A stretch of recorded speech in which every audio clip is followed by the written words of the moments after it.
are products of the indigenous people that came from Venezuela, although they say they are Spanish.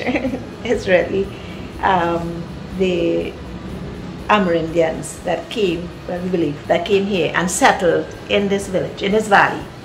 Now, long ago, when we make, my daddy used to grate it, and he used to ground his own meat, chop it up on a chopping board with the seasonings. Now they grow all the fresh seasonings, the side, the piment, well, the side, the shadow penny, and well, of course they buy the onions. Now we use processed stuff, like the cornmeal is already ground first. We make pastels all year long, but before that it used to be only at Christmas time. We make pastels only Christmas time. And mommy would make it Christmas Eve, and when the paranderos come at Christmas Eve night to make parang, they get pastels, and the pastel will be done by Christmas Day.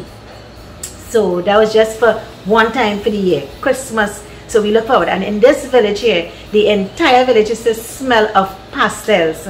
So the whole village is the aroma of the pastel meat cooking, which you will smell when we start to fry up our seasonings and stuff. The whole village is to smell like that. When we look at the pastels that is in Venezuela now, we realize there's so much more to the pastels. But apparently when they came to Trinidad, we didn't have all of these stuff.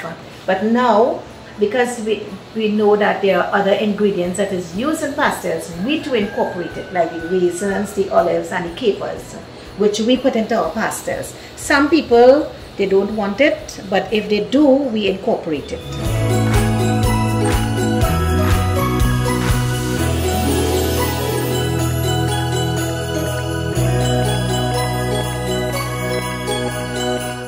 This is the process here. You have to keep turning this because minced chicken, it will cook in clumps.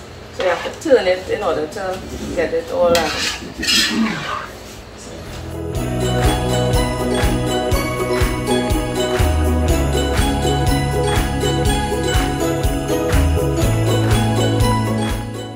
To the corn, I'm adding salt, but I don't have a measurement, but I just know how much I normally put to this pack. This is a big pack. This is like 2 kgs,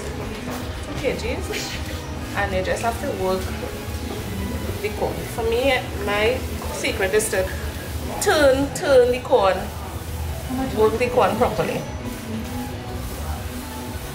so that when I pour the water in, it will not make lumps.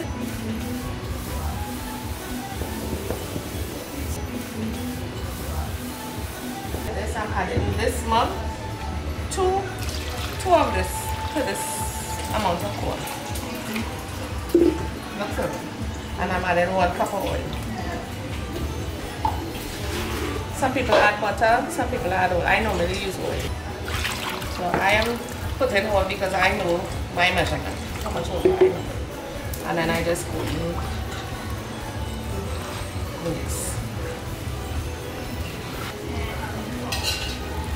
This amount of corn will give me like 80 balls, 80 to 85 balls.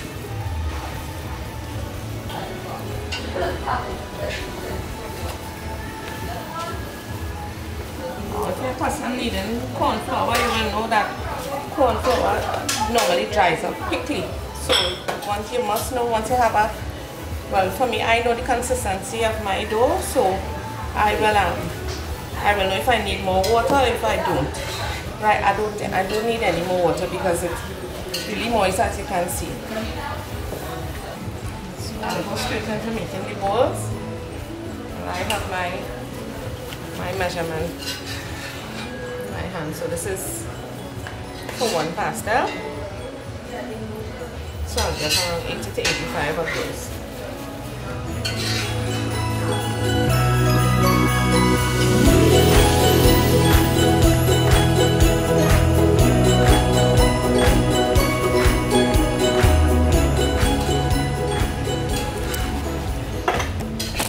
We put a piece of plastic here so that when we put the leaf, it wouldn't get stuck on.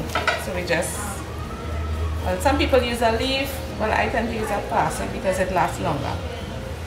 So yes, but you have to oil your leaf properly so that the dough would not stick. Place small roux in the middle, and you have to oil. Well, you put a little bit of oil to stick on, and then you oil this part so this wouldn't stick onto this. And you just press.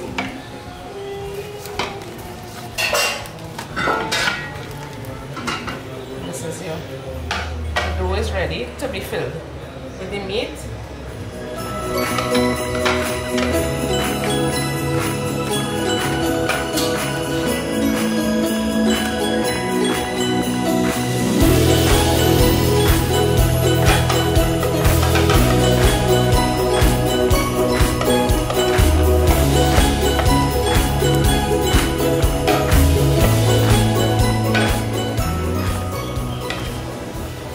Okay, so the pasta is a process. So we normally make pastas together.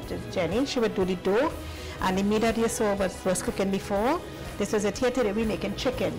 Now there are different types of pastas we make. We make beef, pork, chicken, fish, soya, veggie. In here you have the ground chicken with all the seasons that we would have done earlier on. We have olives and capers and raisins in here. So we fill like this. Just put a good servings of meat, and then we fold like this because we want the dough to be very thin. We don't want it to be too thick. And then we just fold it like this. And this is one.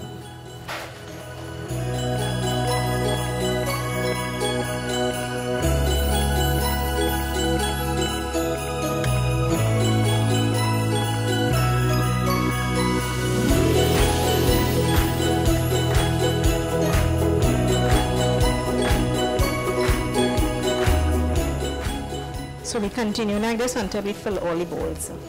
Now we put the pastas into a sheet of foil. In the foil, it steams the pastelle. It steams it inside here. So it traps all the flavor and everything. So when we put the foil, it keeps the pastelle, all that is in here, it keeps everything in the circular package. So you will see when we open it how nice and moist and flavorful it will be. It has more flavor because when it's in like this, it has everything in it, like all the meat and the dough and everything. It steams it in there. So that's why we put the foil. Okay? You don't have to if you don't want to. Long ago we used to tie it, but then you find it gets kind of soggy and it's not that you know, they lose some of the flavor in the water. And it's easy for people when we sell our pastas, so that it's for packaging too. You know, it's for packaging when it's easy for them to take, you know, like this. Right in the area, yeah. In our garden. Yes, we wash them, we pick them, we shape them, and we singe them, we shape them, and then we wipe them. That's the process here. Oh my gosh! So, listen. But we're going to open up one that we cooked already for you all to see, yes, right? So this is the finished product.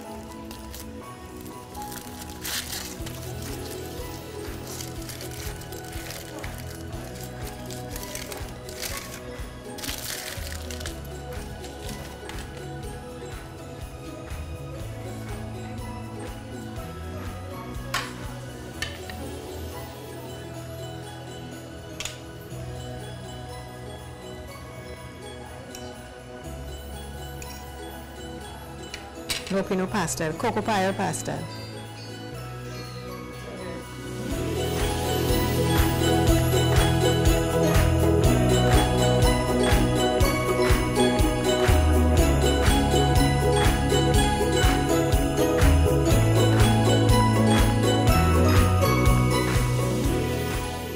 There's a lot that goes into Lopinot pastelle because it's so fresh that people tend to enjoy and look forward to.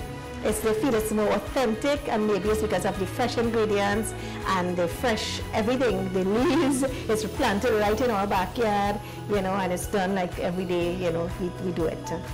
So today we did this batch just to make these chicken pastelles.